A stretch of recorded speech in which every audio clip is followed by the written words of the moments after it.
Asy-Syarif Labuhan Batu. Alhamdulillah, sudah 1 pekan kita berada di pesantren modern Al-Azhar Asy-Syarif. Tentu dari awal sampai di pesantren ini yang selalu diingatkan kepada anak-anak Buya tidak lain adalah tajdidun niyat. Perbaiki niat, luruskan niat bahwa kedatangan kita di pesantren ini tidak lain adalah untuk menuntut ilmu, untuk belajar ilmu-ilmu yang telah diajarkan Allah kepada kita. Bahkan ayat pertama yang diturunkan Allah Subhanahu wa taala adalah ayat yang memerintahkan kepada kita Iqra, baca.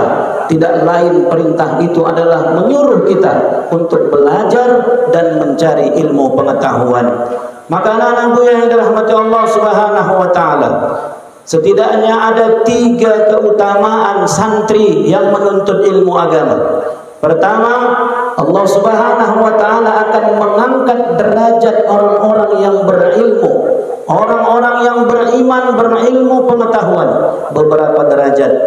Allah Subhanahu wa taala berfirman, "Yarfa'illahu alladhina amanu minkum walladzina utul ilma darajat." Allah akan angkat derajat orang-orang yang berilmu, orang-orang yang beriman dan berilmu beberapa derajat dibandingkan orang lain. Keutamaan yang kedua, orang yang belajar itu, orang yang menuntut ilmu itu didoakan malaikat. Bahkan dalam hadis-hadis, seluruh alam semesta sampai ikan yang ada di lautan pun memintakan ampun untuk orang-orang yang menuntut ilmu agama. Wa innal malaikata tad'u ajnihataha radil li talibil ilmi. Sesungguhnya para malaikat mengepakkan sayap mereka saking senangnya, saking ridhonya untuk orang-orang yang menuntut ilmu. Maksud mengepakkan sayap ridho itu tidak lain adalah para malaikat mendoakan kebaikan untuk orang-orang yang menuntut ilmu.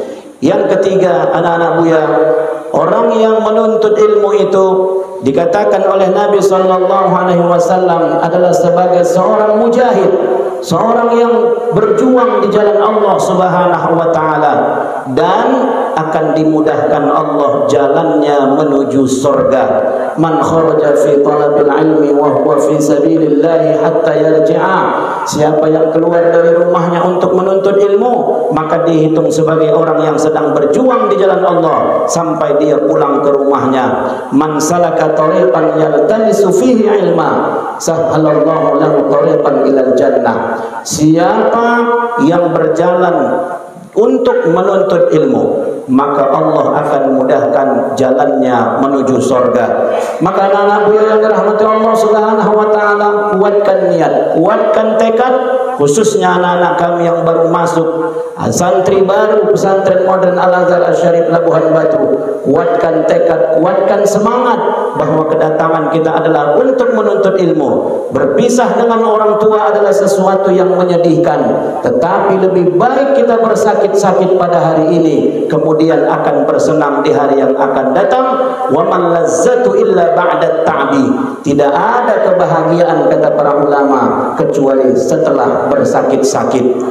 Jamaah Jumat yang dirahmati Allah, kemudian kepada seluruh tenaga pendidik dan tenaga kependidikan yang berjuang mengajar, berjuang di pesantren ini, maka Allah Subhanahu wa taala memuji para guru, memuji para dai, memuji orang-orang yang mau berjuang di tempat-tempat menuntut ilmu agama. Wa man ahsanu qawlan mimman da'a ila Allah wa ahsana wa man 'amila shalihan.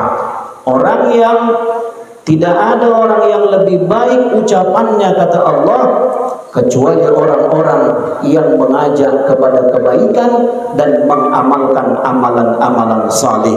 Maka sebagai seorang tenaga pendidik dan tenaga kependidikan, Allah puji kita karena kita selalu menyampaikan perkataan-perkataan yang baik. Yang kedua, Allah juga, Nabi sallallahu alaihi wasallam juga mengatakan bahwa man dalla ala khairin falahu ajrun mislu fa'ilihi. Siapa yang menunjukkan jalan kepada kebaikan, maka diamalkan oleh orang lain kebaikan yang diajarkannya itu, maka dia pun mendapatkan pahala seperti orang yang mengamalkan kebaikan itu. Bayangkan abi dan umi yang dirahmati Allah, semua kita yang bekerja di pesantren wakaf ini, ketika kita mengajarkan kebaikan, ketika kita mengajarkan ilmu, dipahami oleh anak-anak santri kita, kemudian mereka amalkan, kita ajari Al-Quran, kita ajari wudu, kita ajari ilmu-ilmu fikih dan ilmu yang lainnya, mereka amalkan, maka kita pun mendapatkan pahala dari apa yang mereka amalkan. Dan yang terakhir, yang ketiga, keutamaan kita yang bekerja, yang mengajar, dan siapapun yang berjuang untuk pesantren dan tempat-tempat menuntut ilmu, ini adalah ladang amal kita sebagai amal jariah kita. Dalam hadis populer yang sering kali kita dengar, Nabi SAW mengingatkan, "Idza mata ibnu Adam inqata'a amaluhu illa min thalathin." Apabila seseorang meninggal dunia, maka putus semua amalnya. Tidak bisa lagi dia beramal ibadah, tetapi ada amal-amal yang tetap terus mengalirkan pahala kepada kita. Setiap kali diamalkan, setiap kali dikerjakan, orang berpahala kita. Pertama, waladun sholihin yad'u lahu, anak soleh yang mendoakan kita. Kemudian sedekatin jariyah, sedekah jariah yang pernah kita berikan. Kemudian adalah ilmun yuntafa'u bihi, ilmu bermanfaat yang kita ajarkan kepada orang lain. Ilmu bermanfaat itu bisa kita ajarkan di kelas, bisa kita ajarkan di masjid, atau mungkin kita sebagai pegawai di sebuah pesantren, kita bagus bekerja, kemudian guru dan santri nyaman bekerja karena kita juga tulus dan ikhlas bekerja di pesantren ini, maka semua akan menjadi amal jariah yang akan terus mengalir pahalanya walaupun kita nanti sudah kembali kepada Allah Subhanahu wa taala. Semoga anak-anak kami semuanya diberikan Allah Subhanahu wa taala kekuatan iman dan kekuatan semangat keistiqomahan untuk tetap menuntut ilmu, dan kita sebagai tenaga pendidik, sebagai seorang guru juga tetap istiqomah untuk mengabdi dan mengajarkan ilmu, sehingga suatu saat berkumpul kita para santri dan seluruh asatid dan asatizat di dalam surganya Allah Subhanahu wa taala. Barakallahu li wa lakum fil Qur'anil azim. ونفعني وإياكم بما فيه من الآيات والذكر الحكيم. أقول قولي هذا وأستغفر الله لي ولكم ولسائر المسلمين والمسلمات فاستغفروه إنه هو الغفور الرحيم.